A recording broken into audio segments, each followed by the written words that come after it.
The community is calling for more safety at an East Dallas park where a high school student was shot and killed last week. Park is next to Woodrow Wilson High School. The shooting happened while school was in session. Fox 4's David Sentendry has a story tonight. David. Well, Stephen, Heather, there's a whole lot of student foot traffic before, after, and even during school hours at this parking lot at the park, which again is right across the street from Woodrow Wilson High School. And after last week's shooting, officials are trying to clamp down on security.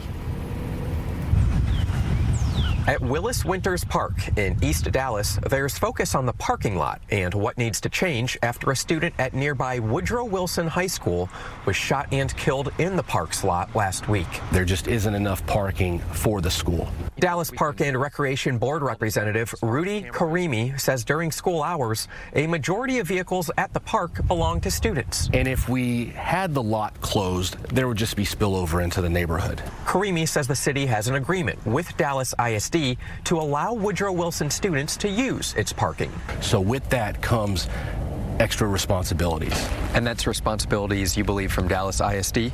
Correct. At a Park and Rec ad hoc safety and security committee meeting Friday, Karimi presented nearly a dozen safety enhancement ideas.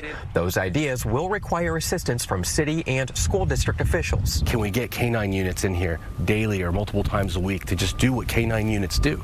The park had 10 cameras, but since the shooting, additional cameras are now in place. A Dallas ISD police presence clearly visible.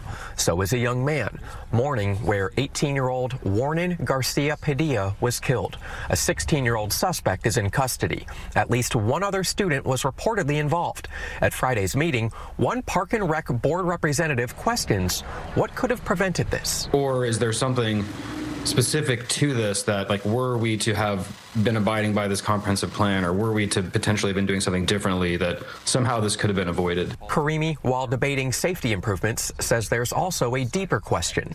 What's leading school kids to risk lives with gun violence? Why do they find no risk in that? And why do they find no reward in staying in a classroom where they belong? Because this did happen before the end of the day. On February 10th, there will be a community meeting at the high school so parents can join in on that safety conversation.